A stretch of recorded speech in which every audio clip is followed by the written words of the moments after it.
Super 6 super 7 చేసేసామంటాడు. Super 6 super 7 చేసేసామని చెప్పి పొద్దు సిగ్గు లేకుండా ఈయన చాలా హామీలు ఇచ్చాడు. ఇది మద్యపాన నిషేధం చేసేస్తాను, జాబ్ క్యాలెండర్ తీస్తాను, గవర్నమెంట్ ఉద్యోగాలు ఇచ్చేస్తాను, డిఎస్సి మెగా డిఎస్సి తీస్తాను, చాలా హామీలు ఇచ్చాడు జగన్ రెడ్డి. ఒక్కరు కూడా చేయలేదు. అధికారంలోకి వచ్చిన తర్వాత దేవుడు దయ వల్ల ఖచ్చితంగా సిపిఎస్ను రద్దు చేస్తాం, మళ్ళీ ప్రతి గవర్నమెంట్ ఉద్యోగస్తుడికి తోడుగా ఉంటామని చెప్పి మీ అందరికీ కూడా హామీ ఇస్తా ఉన్నా. ప్రతి ఉద్యోగస్తుడికి కూడా ఇంటి స్థలాలు ఇస్తాము, ఇల్లులు కట్టిస్తాను అని చెప్పి ప్రతి ఉద్యోగస్తుడికి చెప్తా ఉన్నా. ఆ ప్రతి ఉద్యోగస్తుడికి చెప్తా ఉన్నా, వాళ్ళకు రావాల్సినవన్నీ కూడా కరెక్ట్ గా సమయానికి వచ్చేట్టుగా, ప్రతి డిఏ సమయానికి వచ్చేట్టుగా చేస్తానని చెప్పి కూడా ప్రతి ఉద్యోగస్తుడికి హామీ ఇస్తా ఉన్నా. మొత్తం అన్ని ఎంపీ స్థానాలు 25కి 25 ఎంపీ స్థానాలు మనమే గెలుచుకుందాము. ఆ తర్వాత ప్రత్యేక హోదా ఎవరైతే ఇస్తామనంటారో కాదు, ఎవరైతే సంతకం చేస్తారో వాళ్ళకే మద్దతు ఇస్తాము అని చెప్పి మిమ్మల్ని అందరినీ కూడా కోరుతా ఉన్నా. రేపొద్దున మనందరి ప్రభుత్వం అధికారంలోకి వచ్చిన తర్వాత మొట్టమొదటిగా నేను చేయబోయేది గవర్నమెంట్ లో ఖాళీగా ఉన్న మొత్తం 2,30,000 ఉద్యోగాలు రిలీజ్ చేస్తాను అని చెప్పి మీ అందరికీ కూడా నేను మాట చెప్తా ఉన్నాను. ప్రతి సంవత్సరం జనవరి 1వ తారీఖున ప్రభుత్వ ఉద్యోగాల భర్తీకి క్యాలెండర్ కూడా విడుదల చేస్తాను అని చెప్పి మీ అందరికీ కూడా హామీ ఇస్తా ఉన్నా. ఫుల్ ప్రచారం.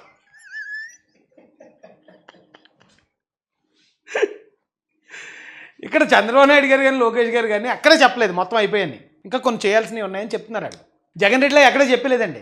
కానీ ఇతను చెప్పిన మాట ఇతనికి ఫేస్ అయ్యేటప్పటికి ఎంత నొప్పి వస్తుంది చూసారా, ఎంత బాధ ఆక్రోశం వస్తుందో. ఇది చెప్పలేదు చంద్రబాబు నాయుడు. మొన్న లోకేష్ గారు కూడా ఇక్కడ జేఎన్టీ మీటింగ్లో కూడా కొన్ని చేసాం, ఇంకా కొన్ని చేయాల్సినవి ఉన్నాయి, చేసేస్తామన్నారు. కానీ వీళ్ళు ఏమీ చేయకుండా కేవలం అప్పు 10 లక్షలు 14 లక్షల కోట్లు తెచ్చి 2 లక్షల కోట్లు ప్రజల పంచాం మామ అనిపించి మొత్తం మేము చేసేసాం, మొత్తం ఇచ్చిన హామీలు అన్నాడు. మద్యపాన నిషేధం చేస్తానని చెప్పి డబల్ రేట్లు ట్రిపుల్ రేట్లు ఎట్టి కల్తీ మద్యాన్ని కూడా అమ్మించేశాడు. రివర్స్లో చేస్తానన్న దానికి రివర్స్లో పోయాడు. కానీ ఎలా ఇచ్చాడు ప్రచారం? 99.5% మేము చేసేసాం. ఇప్పుడు అదే మాట ఎవరో అంటే ఎలా అరుతున్నాడు చూడండి జగన్ అన్న. ఏకంగా ప్రతి 5 బాటిళ్లకు 1 బాటిల్ ఏకంగా వీళ్ళందరికి వీళ్ళే కుటీర పరిశ్రమ పెట్టి చీప్ లిక్కర్ వీళ్ళే తయారు చేసి. జగన్ అన్న దగ్గర ఒక వీక్నెస్ ఉందండి. ఆయన కొన్ని మాటలు ఫ్లోలో నిజాలు చెప్పేస్తాడు, కొన్ని చోట్ల దొరికిపోతాడు ఆయన. యాక్చువల్గా వీళ్ళ హయాంలో కల్తీ ఎలా జరిగింది అంటే ప్రతి 5 బాటిల్కి 1 కల్తీ లిక్కర్ చేశారు వీళ్ళు. ఆ మాట ఈయన చంద్రబాబు నాయుడు గారి మీద అయిపోతూ చెప్పేశాడు. లేకపోతే ఆ లెక్క ఎవరు తెలుస్తుంది? 4 బాటిల్ కోటి కల్తీ బాటిల్ అనేది ఆ లెక్క ఈయన ఎంత అవుతున్నాడు వెళ్ళి వైన్ షాప్కి వెళ్ళి 5 బాటిల్ కొని అందులో ఒక కల్తీ బాటిల్ కానీ చూసాడే ఏంటి? లేదు. ఆ లెక్క ఈయన కరెక్ట్గా ఎలా తెలిసింది? గతంలో వీళ్ళు ఆ రేషియోలో చేశారనమాట. ఎందుకు ఇది అంత కాన్ఫిడెంట్గా చెప్తున్నాను నేనంటే, ఈయన వివేకానంద రెడ్డి గారు చనిపోయిన రోజు ఆ రోజు సాయంత్రం అక్కడికి వెళ్ళి సాయంత్రం చెప్పేశాడు గొడ్డలతో నరికారని. సాయంత్రమే చిన్నానను బెడ్ పక్కన గొడ్డలతో నరకడం జరిగింది. తల మీదే దాదాపుగా 5 సార్లు గొడ్డలతో నరికారు. పోస్ట్ మార్టం చేసిన డాక్టర్లు కూడా చెప్పలేకపోయారు. బలమైన ఆయుధం అని ఇచ్చారు అంతే. అండి బలమైన పదునైన ఆయుధం ఇచ్చారు, కానీ అది కత్త గొడ్ల గుణపమా ఏమి ఇవ్వలేదు వాళ్ళు పోస్ట్ మార్టంలో. ఇది ఎక్స్పర్ట్ డాక్టర్లో. కానీ ఈయన మాత్రం గొడ్డలని చెప్పేశాడు. చెప్పేయటం వల్ల నేను అప్పుడు చెప్పాను, ఇది ఆయుధాన్ని ఎవరు చెప్పలేరు. మామూలుగా అయితే ఆయుధం గురించి ఎవరు చెప్పగలరంటే, 1 బాధితుడు, ఆయన ఒకవేళ ఇంకా ప్రాణాలతో ఉండి నన్ను గొడ్డలతో నరికాడని చెప్పగలడు. 2 నరికినోడు, నువ్వు దేంతో నరికేవరా అంటే నేను గొడ్డలతో నరికానని చెప్పగలడు. లేదా ప్రత్యక్ష సాక్షి, అక్కడుండి చూసినోళ్ళు, అందులో నేరంలో భాగస్వాములైన వాళ్ళు చెప్పగలరు. ఎక్కడో జగన్ రెడ్డి చెప్పలేరు. అప్పుడు అలా చెప్పేసాడు ఆయన.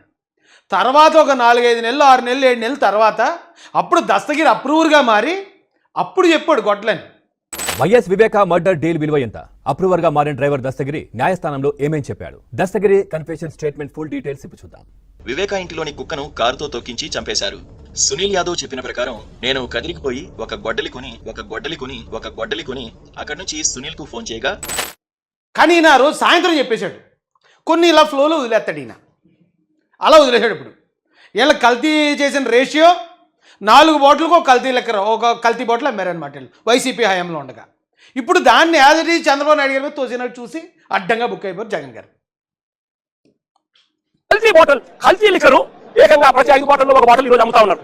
ఈ రోజుకి కల్తీ లిక్కర్ తాగి పిల్లలు, చదువుకున్న పిల్లలు, ఇంజనీరింగ్ చదువుకొని బయటకి వెళ్ళిన ఊర్లోకి సెలవుల కోసం వస్తే 4 పిల్లలు చనిపోయే ఘటన ఈ మధ్యకాలంలో మనం చూసాం.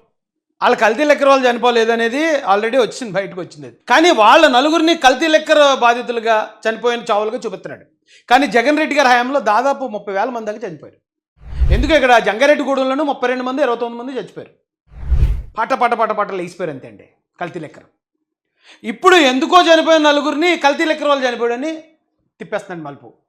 బా ఇంకా ఇలాంటి నమ్మేవాళ్ళు ఉన్నారంటారా ఆంధ్రలో? ఆ కల్తీ మద్యం కుటీర పరిశ్రమతో ఎవరంటే దొరికింది? జయచంద్రారెడ్డి అని తంబలపల్లిలో చంద్రబాబు నాయుడు తరపు తెలుగుదేశం పార్టీకి కంటెస్ట్ చేసిన క్యాండిడేట్ ఆయన తయారు చేస్తూ ఏకంగా ఎక్సైజ్ డిపార్ట్మెంట్ కు దొరికితే, ఆ ఘటన బయటపడి దొరికితే దాంట్లో తెలుగుదేశం పార్టీ హయాం రాక్షస పాలన జరుగుతా ఉంది. 18 నెలలుగా చంద్రబాబు నాయుడు గారే పాలన చేస్తా ఉన్నారు.